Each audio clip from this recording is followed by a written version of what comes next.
is BYU Basketball with Mark Pope, presented by Siegfried and Jensen.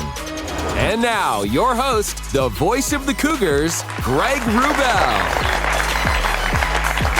All right, good evening once again, Cougar Nation. Welcome back inside Studio C, inside the beautiful BYU Broadcasting Building in Provo, Utah, for our weekly hour-long look inside the Cougar basketball program. We're happy to have you with us live or on demand on BYUtv and BYU Radio's apps. Social media hashtag, as always, hashtag Pope Show. Coming up on tonight's broadcast, we'll look back on Saturday night's grinder with the Gales of St. Mary's. Coach Cody Fueger joins Spencer Linton inside the film room. Deep Blue will profile transfer big man Noah Waterman. Freshman point guard Dallin Hall is our live in-studio guest.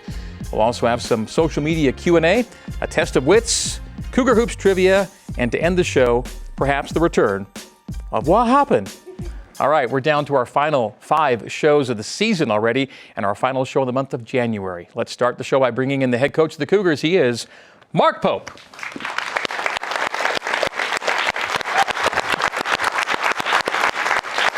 How you doing, brother? I'm good. Good to see you, man. Good to see you. You too. Welcome back. Thank you. How are we, guys? Oh, boy, quiet. No, and the chair survives the first foot drop. Oh, yeah, I've had such bad luck. He's been breaking chairs every week on the show, and so far, maybe so good. that bodes well for our For the week. win-loss record this week. Let's hope that's the case. Good group here. I'm really happy the stands are full. And Thanks for coming, guys. Yeah, we're happy to have you back with us too, Coach Pope. So, let's give ourselves a hand for being here. Yeah. It's now what we come to expect every week. It's what's on Mark's mind. Yeah, so I'm glad you're here because I have a confession of the kind of maybe bordering on criminal offense confessions. Won't be that bad. No, it's pretty bad. So these cups. You're coveting them? It's BYU basketball with Mark Pope. These cups, they're beautiful, aren't they? They're fantastic. So the statute of limitations, as I've read in the legal annals, is 1 month for pilfering from the show. Oh. So it brings me incredible joy to tell this story. Okay. So I think it was 4, 5, 6 weeks ago, my high school coach, who I dearly love so much, Rich Belcher, was here. And he came to a game and came to the show. It had been his first time here at BYU and first time to a game. And he's like my mentor of all mentors. He's like I love him so much. And he was here with his wife Jill and his 2 boys sitting right here. Yeah. And literally during the show, it was during the show, and I looked down and Coach is mouthing the words to me, "I want that cup." Like literally on the show. And so first thing after the show's over, Coach and Jill kind of come up and like, "Hey, I got to get that cup." And they were just sitting over there. I'm like, "Well, hey, I don't have anything to do with the cups. If you take one, I'm not sure anybody's going to report you immediately." I thought we only had 2. So then I get a text a couple days later, and he's like, "I love waking up every morning using my..." So I don't think it was Coach. I actually think it was Jill. I'm throwing you under the bus, Jill. I think Jill went and sideswiped the show mug. And I didn't even know we had more mugs to go around. No, so this is good news. Kudos to Hema, because I was sure we were going to walk on the next show and it was going to be like, you would have a mug and I wouldn't. Yeah. But there you go. So, Coach, take that. And a good showrunner, a good producer has his ways of getting things done. Yes. And that's Hema for you. You know, I've been thinking a lot about this season and how a lot of your games, if not most of your games, are just these, so many close games. You've played so many games on the edge this year. It's been remarkable that way. Yeah. It's been a wild year that way. Drama. We're all about You the said drama. you specialize in the drama from the get-go this year. That was part of the contract when we came here. They're like, what? I don't know what's going to happen, but there's got to be a lot of drama. It's what athletics is, but it's a manifestation of a couple things. It's a manifestation of us being super young. It's a manifestation of us. Our guys have been super committed to the defensive end of the floor. We're keeping things close. Top 30 team in the country on the defensive end, and so you put those together with an unbelievable home fan base, one of the best in the country, and it lends itself to back-to-back brutally gut-wrenchingly disappointing, but super super fun 1 point last second losses. You've used the phrase growing process a lot about this team and with this team, right? Yep. Because ideally the hope is that through all of it, one way or another, you've found a way to grow. Yeah, and this is a group that's going to grow this season and going to grow for the next couple of years, and that's actually incredibly exciting.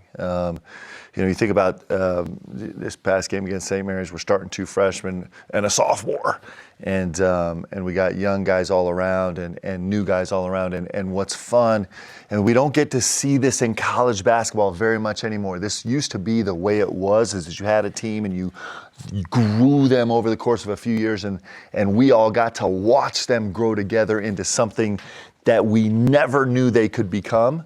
And you don't get to do that very, very many places in college basketball. We get to do it here, and it is going to be an awesome ride. I'm glad you guys are here because it's going to be, I'm telling you, the next few years are going to be really, really special, as well as the culmination of this season. And because these guys are so committed to getting better and growing, it's fun. I'm glad you brought that up, and it's kind of a big picture thing. But we saw on Saturday, the other team started a freshman point guard. You started a freshman point guard, and nationally, freshmen aren't as prominent as they used to be because it's so much going and finding transfer guys, and they're older guys, and so the young guys don't play as much. I think nationally we're seeing fewer young guys get the kind of opportunities we saw just even Saturday. Yeah, no, it's absolutely true, and it's because it's dangerous to play young. It's costly, and so. But it's also fun, and especially like here, like BYU is different than everywhere else. I mean, it's different in terms of how great our fan base is and how devoted you guys are, which we're super grateful for. It's different in terms of I'm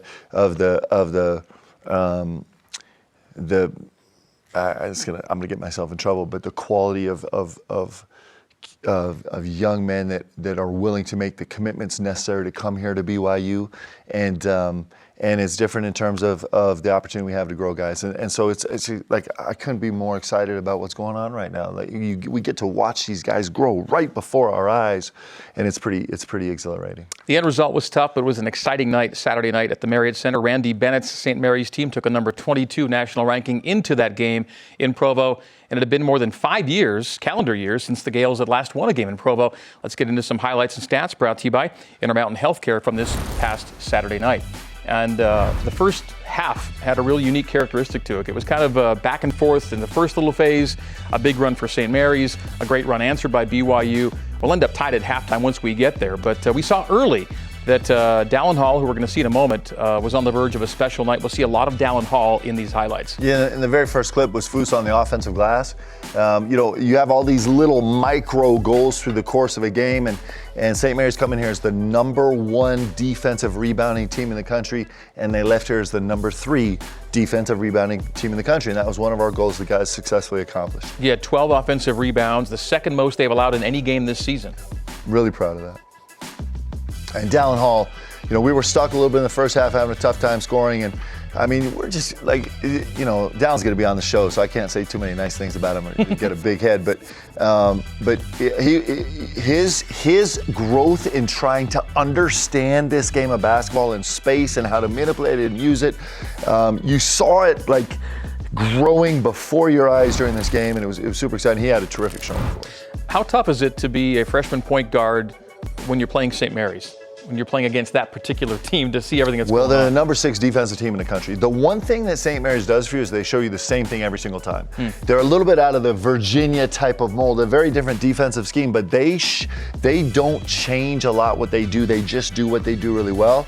And so that kind of, Dallin's IQ, it fed right in Dallin's IQ because he knew what to expect and he could kind of manipulate it. And so it was actually really positive for him. Great sequence with the Dallin Hall block. It starts. Trying to put some full court pressure on, and they really burned us, and then our guys came up with a huge play at the rim. Logan Johnson, we're going to see in a moment. First of all, great job by Foose to get it out to Spencer Johnson for the big three. BYU is up 2 at that point. This shot from Logan Johnson, I don't know. Yep. Listen, he's a super senior, and he's been playing for a long time, and he came with huge plays. And right before that, Spencer Johnson, a senior, banging 2 back-to-back threes. And Dallin makes a huge free throw to put us up 1, and we end up switching this. And this is unbelievable defense by Foose Traore. Yep. And it just is a better, tougher shot. It's a 1-foot fadeaway 18-footer. He lands at the 3-point line, and he didn't have his best game, but he sure did finish it well. It was a huge shot. Yeah, he was scoreless in the first half. He got to 10 in the second half, with those last 2 points being points 9 and 10. And that's a 1-point win for St. Mary's again. They had lost 4 in a row at BYU, so it had been a while since they'd gotten a win at the Marriott Center, and the Gales win it by 1. And Coach, for you and your guys, that's 3 1-point losses on the year. Man alive, 14 and 10, 17 and 7. You're just that close. Yeah, and listen, it's just. I couldn't be more proud of our guys' effort and their growth. And this process, it is like learning how to win is a process. And it's just a process we're going through right now. And it's super exciting, and it's going to pay huge dividends. And as long as our guys will stay fully engaged with a fresh heart every single day, which they did today in practice, we're going to keep getting better and we'll get over the hump. And how good is this St. Mary's series? Like it's really been fun for us. And it's a great program. Randy Bennett is one of the great coaches in the country, and what he's done there is incredible. And you think about our first year here, TJ Hawes hits a last-second 3 to win us a game, and to finish our kind of 10-year run with St. Mary's, their point guard hits a fadeaway 17-footer last second to win the game, and that's how these games have all been. And so super great for those guys, because that was while it was heartbreaking. I love great basketball, and it was great basketball. It was great basketball. It was 2 teams that are really trying, going at it, and it was fun. Randy said post-game he'd like to see BYU and St. Mary's continue in future years with home and homes if they could get them done. Would you be in for that? I'm sure he would like to see that. Would you go for that? I love the series. Yeah. I really love the series. It's probably been our favorite in-league series. It's been so incredibly competitive. I think 2 years ago was the first time we had won at St. Mary's in 8 years, right? And then this year is the first time they've won here in 5 years, and it's just been like that. It's just been, and their style of play is, I think it's really special what he's done there. So I love the game. And even though you're leaving the WCC, St. Mary's, Gonzaga seem like 2 maybe natural opportunities to continue things in the future, right? Potentially, yeah. Okay. All right, time now to get some X's and O's from the guys who know as we go inside the film room for the Cougs' last game. Tonight we hear from Coach Cody Fueger as he visits with our Spencer Linton. Nobody breaks down film better than Cody Fueger. You are the guru here, and kind enough to sit with us to break down just another classic in the rivalry series between St. Mary's and BYU. We're going to start with just under 4 minutes to play, Cody. BYU opts for some full court pressure here. You give the Gales a little bit of trouble, and they seem to break the press, but then Foose comes to the defense. Walk us through what you're seeing right here. Yeah, so right here on this possession, Gideon just made a free throw, and what we wanted to do is get into our diamond press just to try to speed them up a little bit, get them to do something that they don't normally do, and that's when Foose makes an unbelievable play. They do break it, but we get them to do something that they don't want to do. Foose makes a great big-time play. Now we call a little horns twist, get a little ball screen, get Dallin Hall going right. Foose sets a great screen, and Logan Johnson sucks in too much, and Spencer bangs a big-time 3 for us on the wing.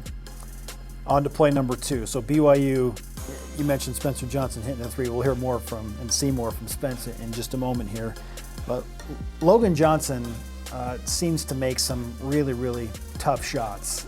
What do you do to keep you guys engaged and not get frustrated in circumstances like this? Yeah, like sometimes he'll just throw his body in India and but this one right here, we want to play him more as a driver. Can he make threes? Yes, but he's more of a driver. Wish we did a better job of keeping him in front on that play right there.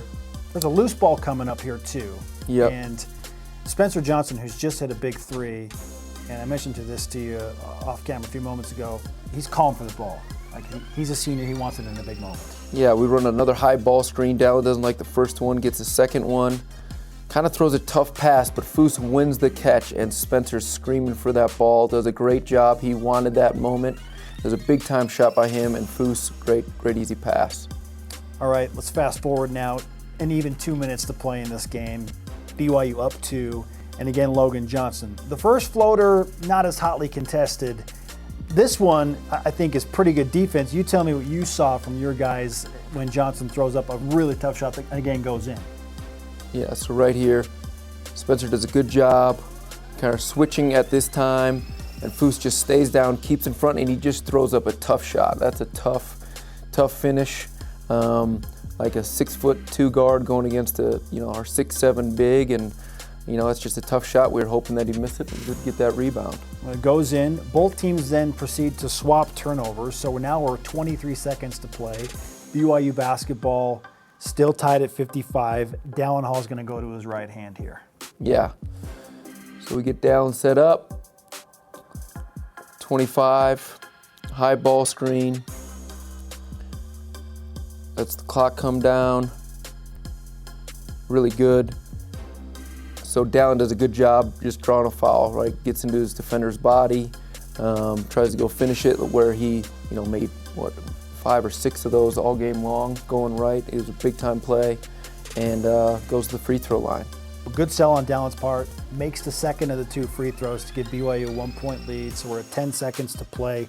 Walk us through what you're seeing in the final possession here. And again, another switch defensively. Yeah, so what we were doing is we're hoping not to give up a catch and shoot shot or just an easy drive. So we're switching 1 through 5 at the time. Foose really does an unbelievable job. He does a step fadeaway, Dirk Nowitzki, tough, hard shot for a freshman to take. And, if it was a little to the left, a little to the right, a little long, a little short, but he makes a heck of a play. And I thought our guys gave a great effort on that last defensive possession. A game of inches, literally. And we're having an entirely different conversation about BYU just having knocked off St. Mary's and being the team to finally beat the Gales in West Coast Conference play and on their lengthy win streak. But it's the second tough home loss to an elite level West Coast Conference team. And that brings me to my next question with LMU coming in. You got the 3rd place Lions coming in now on Thursday. Another tough contest. Where do you begin to address things with your guys so that they're right mentally? I mean, the biggest thing is that they're focused and knowing that we can beat any team in the country. Like, we are right there with everybody. Like you said, St. Mary's, they're a top, in Ken Palm, they're ranked number 7 in the country. That's a really good team, really physical, and we were right there with them to the end, them and Gonzaga, and we just got to stay focused on us just getting better. Cody Fueger, worth your weight in gold. Coach Pope, give this man a raise already. Let's go. Give this man a raise. Cody, appreciate the time as always. Good luck against LMU. Appreciate you. All right.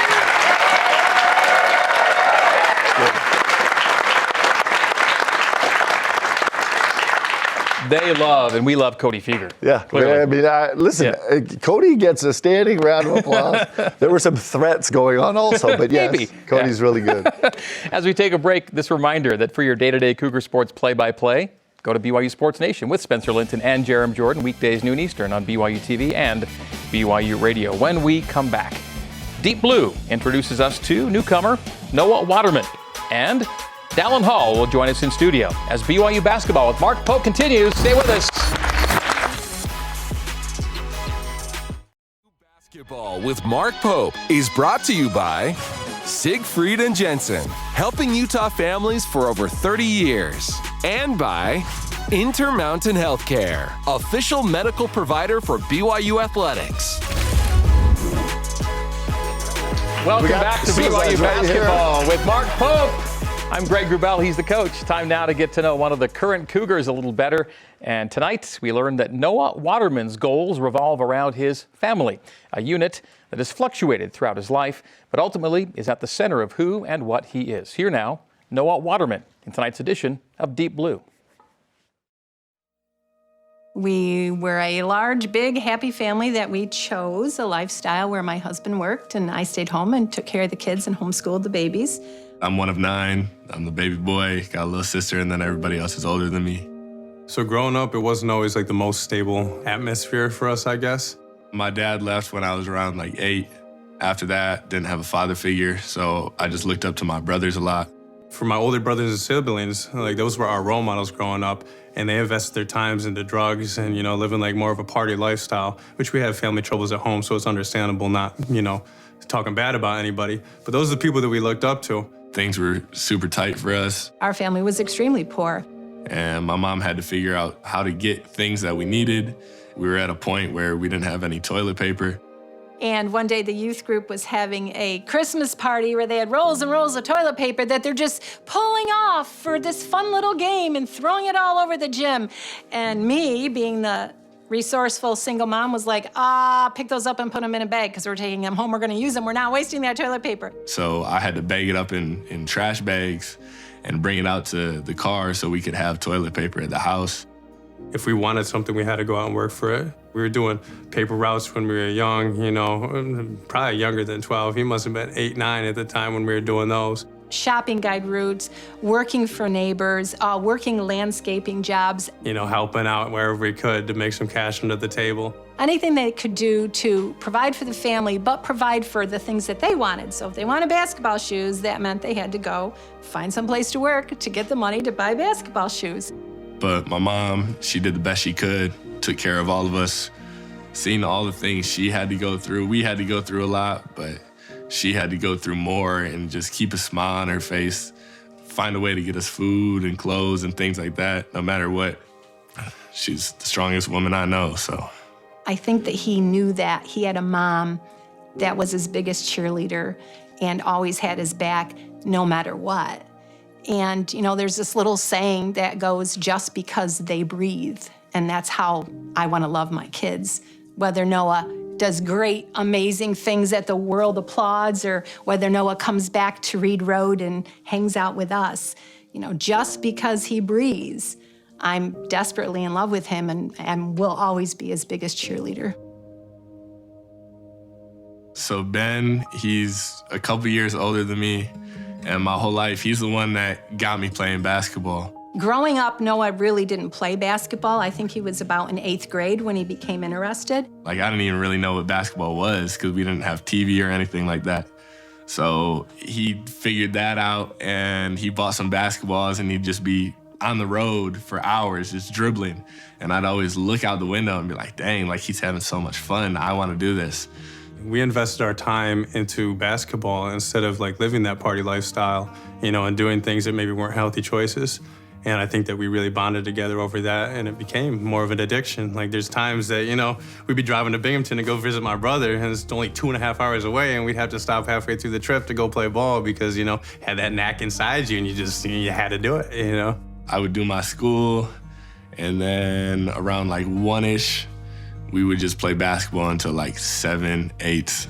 Like, that's all we did. Come in, eat a little food, go back out until 10 o'clock, and then go to sleep and just repeat. We built a court in the backyard that we used to play at, and then in the wintertime when it got too cold, we'd either do ball handling drills in the basement for hours, or we'd go into the barn, we'd put a little hoop in there, and the roof was low, so you had to shoot low, but, you know, and we found a place to play regardless, we had to. It wasn't until Noah was a senior when coaches and other people began approaching me saying, hey, I think this kid could go to college and play some ball. That was kind of out of my zone, so I wasn't even looking at that. I played at Niagara for 1 year, then I transferred, went to Detroit for 2. So after he did that, I feel like he's just kept on escalating himself and saying, all right, well, I made it here, but I want to make it to a higher level. When I got my offers from Bonnie's, my mom really wanted me to stay there and my family, just because my mom has never been to one of my college games before. And that's one thing I've always wanted her to do, is come to see one of my games, because she's one of my role models. And she was like, hey, I'll be able to come to the games finally. It's close by. Like, I think you should go there. But I couldn't sleep. After I committed, I couldn't sleep for like a week. I decided not to go there. But overall, they really supported me, and they told me, like, you got to do what's best for you and what's best for your career. When he got the offer from BYU, you can definitely tell that he was hyped. You know, he didn't want to show it all the way because, like I said, he still thought he was at that level, but once he actually got it, that's when he could think, all right, I'm at that level, you know what I mean? It wasn't a struggle for him to say, this is where I want to go. It was a struggle for him to say, this is a long way from home. So I think Noah counted the cost and realized that if his goal is to do as well as he can at basketball so that he can help his family and others, then he had to make the step. Got their first lead. Waterman's first bucket as a Cougar. We are super excited to have Noah Waterman a part of BYU basketball. Every single day, I actually really enjoy seeing his 6'10" frame, actually 6'11", he corrects me every time, with a big smile on his face. You know, he can really shoot the ball. He's got a high IQ. He can really pass the ball. Good decision maker. He was kind of a no-brainer from his skill set standpoint and his skill size combination. So he really kind of plugged the perfect hole for us, and we're fortunate to have him.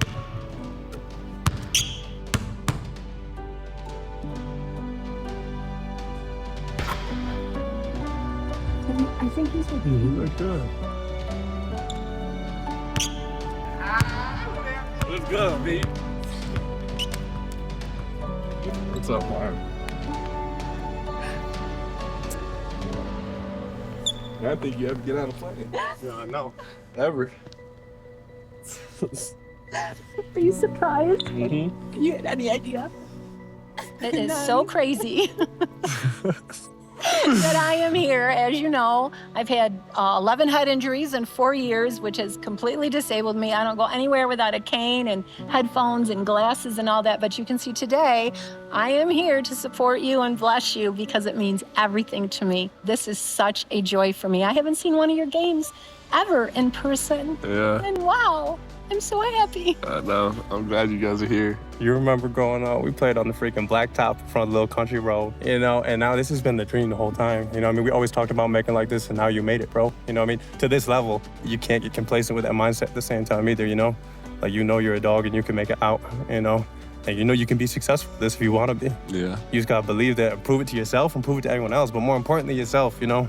Yeah. That's the biggest thing, bro. Yeah. Freaking take it in. Like, this is your dream, you know what I mean? It's surreal, for real. Yeah. Having like 19,000 people at your game. Well, you know, Noe, I personally am super proud of you. You know your family is super proud of you. We got your back. We're your biggest cheerleaders, and we're your biggest support. Family is everything, just like you always say with that tattoo on your arm.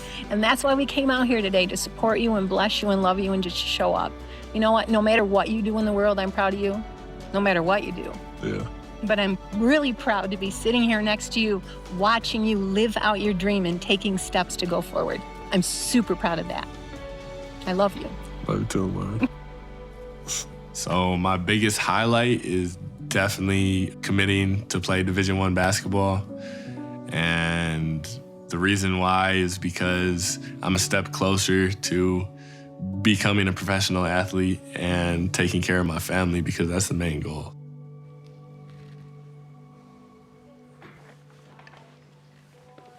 Well, quite the journey for Noah and his family. Yeah.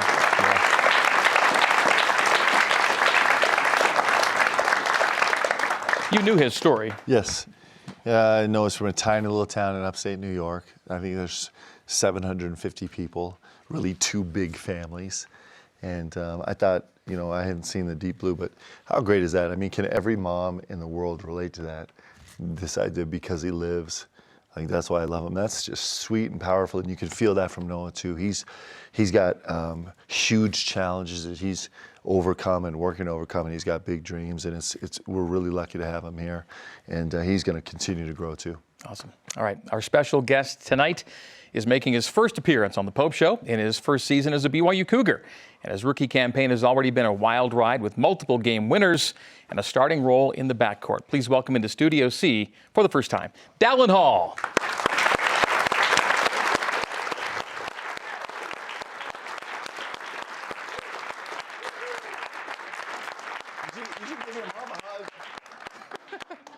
Love you, D. Love ya. Love you guys. What's up, everyone? It's good to see you. How are you? Have a seat. It's a fast mover. Just taking it all in. Welcome in. Thank you. Thank you for having me. Yeah, you bet. You didn't grow up as a BYU fan, did you? Not a die-hard one, Yeah. truth be told. So when did it come around for you?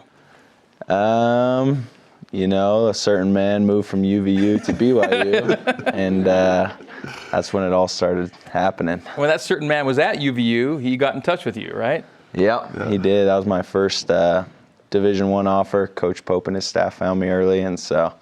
I think I've been recruiting Dallin for 9 years. Is that right? 9 something? It 8, gets 9? larger each time he says it. 17 years. But I always tend to ask you, Coach Pope, when it is that you first interacted with or saw a guy play or talk with, and when did the Dallin Hall journey start with you? Boy, I don't know. Were you playing as a sophomore, maybe? Yeah. Sophomore. Well, actually in camp before that. So the first time I saw Dallin was probably at elite camp maybe. And he's got some special gifts in basketball that were so easy to see, that were so, like his gifts are so translatable up to the next level and the next level and the next level. And his vision, his intelligence, and his heart, and his grit, and all those things that make great players. So we've been recruiting for a long time, and finally get to coach him. Was the Gonzaga game back in 2020 when BYU beats Gonzaga here? That wasn't your first BYU game ever, was it? No, not my first ever, but definitely my most memorable for sure. Was it like an official visit weekend for you, or was like I know Gideon was here that weekend too, wasn't he? Yeah, Gideon and Richie were here. Either way, it was a good chance to see what this place was all about, right? Yeah, definitely. Did it leave an impact on you? Yeah, it did for sure. I was considering some different schools, and just seeing that environment, knowing that that's something I could play in front of, have behind me. That's something you dream of as a young kid, right? And so that definitely left an impact on me personally. And there are a few shots from that game on that night, a game that you saw in person. And then a few years later, fast forward, you're playing in these games against Gonzaga and against St. Mary's, and you get that same feel and buzz in the house again. It was the same deal. Yeah, it's crazy. It's like deja vu. The games that you lost against Gonzaga and St. Mary's are heartbreaking in a way, but do they kind of show you and the team just how close you are to being what you guys want to be this year? Yes, for sure. There's some valuable lessons from them. It definitely shows us that we can play with anyone in the country. We have a few things that we need to fix in order to close those games out, obviously, but we just got to take what we can from it and move forward, and I feel like we're doing that right now. Coach Pope, did you get a sense early in the St. Mary's game this could be a special, because it was a career night for Dallin in terms of his numbers? Yeah. It's interesting. Dallin's such a physical and cerebral player, and that's kind of exactly the antidote for St. Mary's defense. It really is. He's really cerebral, and he's really physical, and he's really skilled, and he probably was able to get downhill better than any player we've had here in the last 4 years against St. Mary's, and he just made great decision after great decision. How did you feel in the moment in this game, Dallin, in terms of your ability to kind of control things and have things where you wanted them? I felt really confident out there. I feel like as each game has come along, I've gained more confidence in my game, kind of coming back from the mission. That's been a process.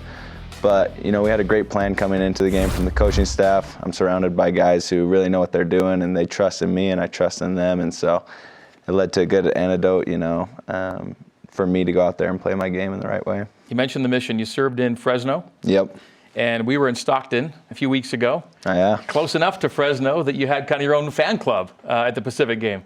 Yeah. Did you know they'd all be there?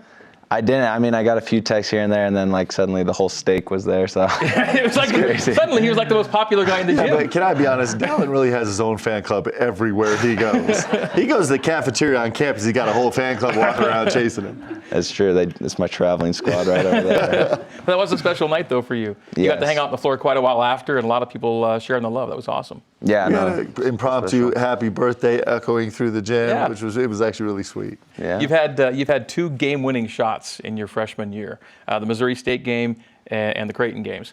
Do you still think of those as special moments, or is it just you playing basketball and you don't think too much about it, or do you kind of embrace the moment and say, yeah, that was really pretty cool to be in my first year and have that? Yeah, to be honest, I haven't thought a lot about them since then, because you got to move forward with each game. But yeah, it was special in the moment for sure. Something I'm sure I'll look back on, but just got to keep moving forward. We know there's hopefully more big moments to come, Coach Pope, but right from the get-go, we kind of see, you've said that Dallin has, I think maybe you said like kind of a God-given leadership gift or ability, and it shows up in those moments. Yeah, Dallin's got some really special confidence about him. Like he really believes. Like he believes in the guys on his team. He believes in this program, and he believes in himself that he can go make plays. And that's really hard to come by as a freshman. That's really hard to come by. And then he's got a generosity about him and a grace that he offers to his teammates, where he just is. He just, guys want to listen to him. They want to be around him. He makes guys better. Everybody loves that. And, he's got a ton of work to do. He's going to get a lot better, but man, he's got a really bright future, and he's in the middle of a really terrific year right now that we're going to finish off in a special way. Yes. Yes. Yes. There you go. Even the great Jimmer Fredette didn't start a single game in his freshman season at BYU. Did you think coming in that if things broke right, that you could be a starter? Was it important to you, or how do you kind of view that whole responsibility, if you will, of being a starter? It's different for sure. I mean, as a freshman coming in, especially with the mission factor. So my goal coming in, was to compete for that starting position. I think that's what every player should do and tries to do. But my goal in the end was to do whatever I could to help the team. And so that's taken different roles throughout the season.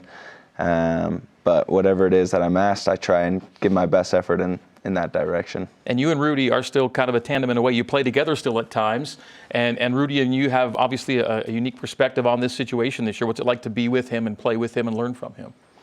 It's really special for me. A lot of guys, sometimes they kind of push the younger guys aside, but Rudy has done just the opposite. He's kind of taken me under his wing. He's coached me up. He's probably sick of me asking him questions because I'm just constantly trying to pick his brain. He's seen a lot. He's played a lot in some big situations, and so I'm always trying to learn from him, and he never holds anything back. He's always teaching me, helping me, and forcing me to play at my best. And how do you see that dynamic between those two, Coach Pope? It's amazing. It's amazing. It's a credit to both guys. The way this season has worked out between those two guys, 99 times out of 100, there's some disharmony and some difficult spots on both sides. And these guys have just, it's one of the great things that I see every game. These guys have their own little deal where when our guys are ready to run out on the court for the last time before the game, Rudy and Dallin are always the last one to leave, and they're walking out of the locker room just sharing notes, like thoughts on like how are we going to attack this and what are we going to look for. And Rudy's like, hey, I'm going to watch for this the first couple possessions. I'll let you know what I'm seeing. And it actually is. It's an incredible tribute to both guys, and it's super special. Very good to know. All right, stick with us, Dallin. Still on the way. We look ahead to a 2-game weekend for BYU, and it's the return of Nerd Quest. Stay with us on BYU Basketball with Mark Pope.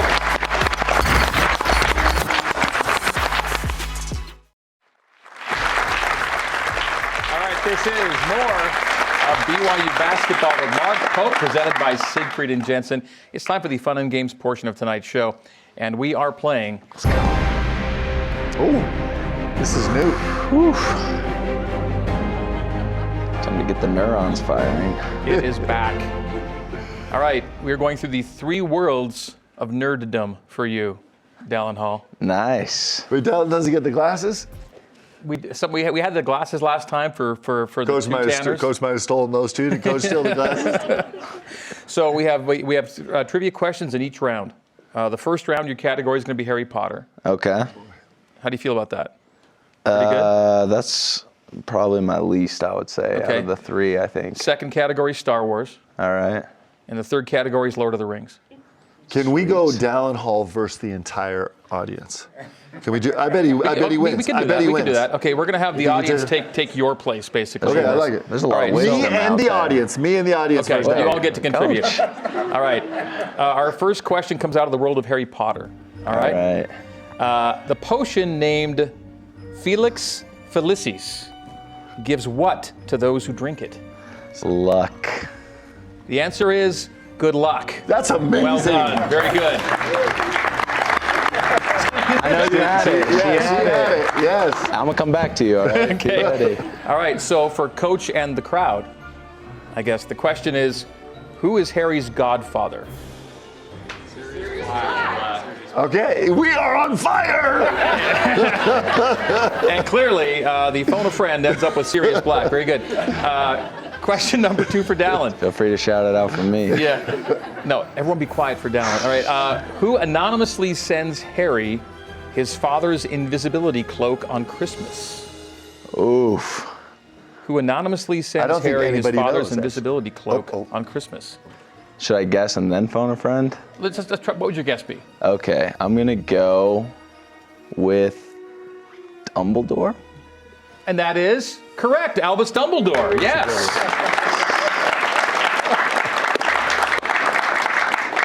For Coach Pope and the crowd, what is the animal symbol of Hufflepuff? Shay? That'd be one of the wizarding schools. Shay, what is it? Is it really a badger? That's got to be minus one. It is the Wisconsin Badger. Yes, indeed, it is. There it is. I'm playing Jeopardy here. What is a badger? Dallin, what is the address of the Dursley family home? Oh. There's no way. Yeah, there is no way on this one. Does anybody else have it? My team over there. Number 4, Privet Drive, what's she your name? says. What's your name? Evie, that's really good. Right? Yeah, Evie. This for Coach Pope and the crowd. Last Harry Potter question. What is the name of the Weasley family home? The Weasley family home. Our group is great. The Burrow. Yes. Yes. It's the Not Joe Burrow. There it is. All right. We are moving on to Star Wars. Whew. And I think the music Star Wars changes is too. my specialty, by the way.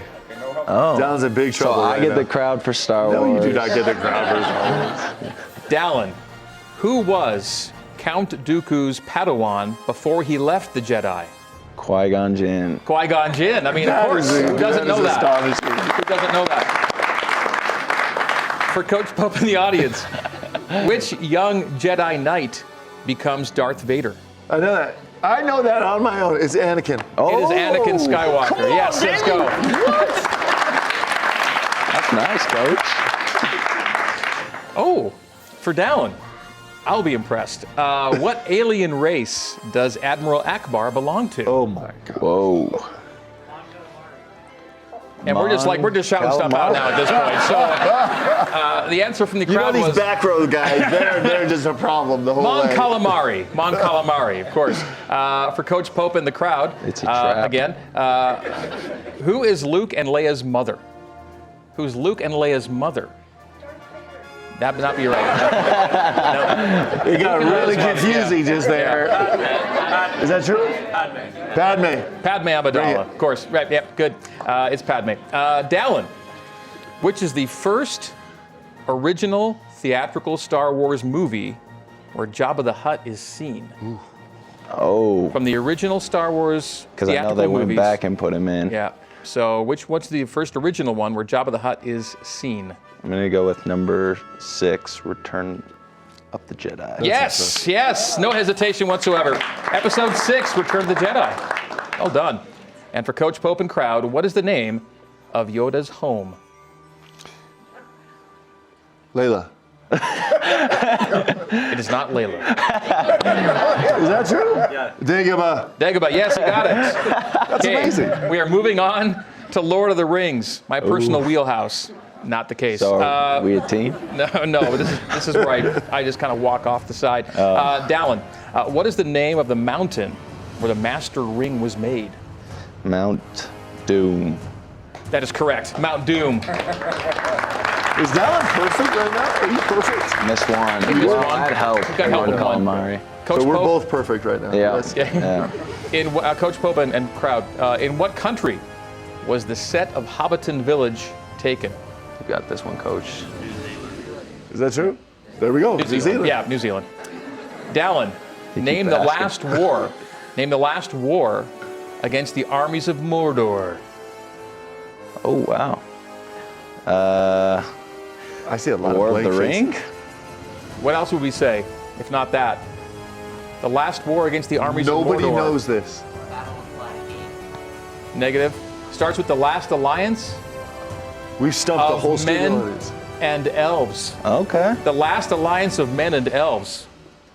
And no one knew that, so I feel better Richard about things. Harward is disgusted with Cougar Nation right now. Coach Pope and crowd, Lord of the Rings films are based on a novel written by which author? J.R. Tolkien. Okay, Tolkien. Got it. J.R.R. Tolkien. We got that. I needed Dallin, that one. what is the name of the bridge that Gandalf destroys in the battle with Balrog? Khazad-dûm. Khazad-dûm Bridge. Yes. Do you know the only person here that knows the question? Leanne knows the answer to all these questions. We're mic'd up right now. Leanne said saying 'em. Dallin's questions are harder than mine. Maybe by design. I don't know. Finally, for Coach Pope and everyone else, what is the title of the second movie in the trilogy? The two towers. The two towers, absolutely. Confidence.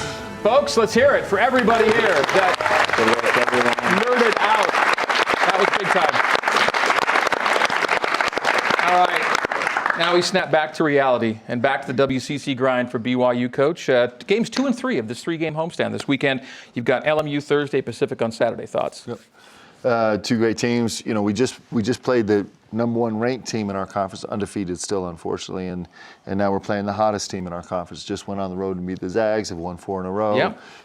Super physical. One of the most veteran teams in the country. Actually, I think they're number 36 in experience, 36, 37. Cam Shelton looks like an all-conference player. Yeah, Cam Shelton is playing at an elite level, and a group that's been together that knows who they are, and it's going to be an unbelievable challenge. And so, you know, we're going to need everybody on our team and everybody in Cougar Nation, and we're going to go fight and see if we can get a great return on this deal. Second meeting of the season between you and LMU, and they look a little different right now. I think only 2 of the 5 starters you saw that night are starting at this moment. They've changed things around a bit and gotten results. Yeah, and I don't know what's going to happen with Murphy-Latze. Yeah. He's been out for the last 3 games, but he was playing great, and the guys filling his spot have been awesome too. They're good, and it's going to be a great game. It's going to be a great night Thursday. And then Saturday, Pacific in town. All right, join us next Tuesday for another edition. I feel like Pacific feels like they got slighted. Well, Pacific is also great. They're very good, yes. But, you know, it's like first things first mode here on this program. There we go. All right, more of the show next Tuesday, 8:30 Eastern, 6:30 Mountain on BYUtv and BYU Radio. When we come back, social media questions for Coach Pope and Dallin Hall, plus some BYU Hoops trivia when BYU Basketball with Mark Pope returns on BYUtv and BYU Radio.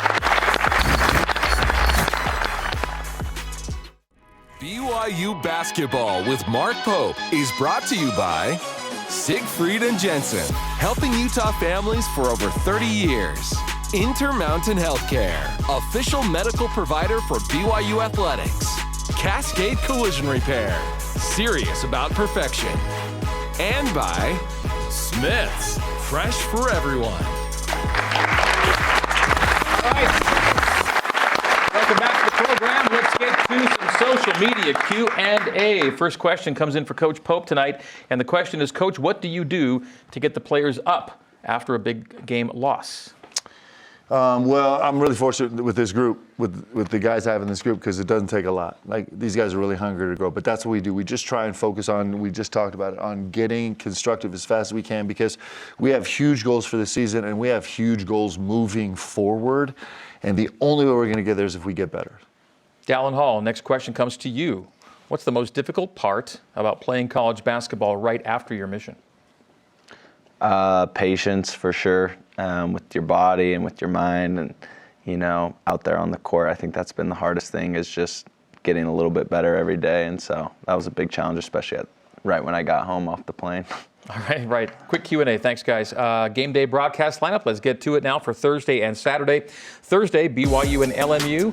1 hour pregame on both BYU Radio and BYU TV. The game itself on CBS Sports Network and BYU Radio. And then we'll have radio and TV postgame coverage for you on BYU TV and BYU Radio. Saturday versus Pacific. By the way, both games same time at 9 Eastern, 7 Mountain. We have BYU TV and Radio 1 hour pregame shows. The game on both the TV and the radio outlets, and then postgame as well. So stay with us all night long for both BYU TV and BYU Radio coverage. As we go to the break, this week's trivia question presented by Cascade Collision Repair, serious about perfection. Dallin Hall, currently tied for 5th for most assists per game by a BYU freshman, who holds the BYU freshman record for assists per game. The answer coming up after this. Stay with us.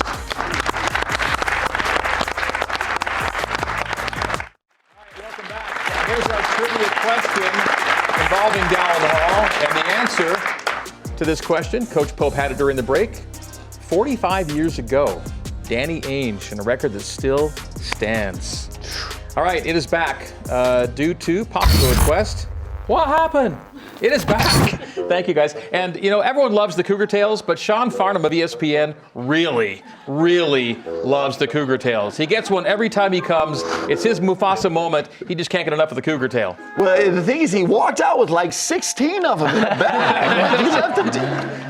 He speaks highly of the Cougar Tale to people far and wide. In fact, I think his credential last week that Tyson Jex had made up for him said, Sean Farnham, Cougar Tail Ambassador. There we That's go. what he is. All right, we'll close on that. Folks, have a great week. Thanks for coming. Guys, thank you for everybody here. Go Cougs.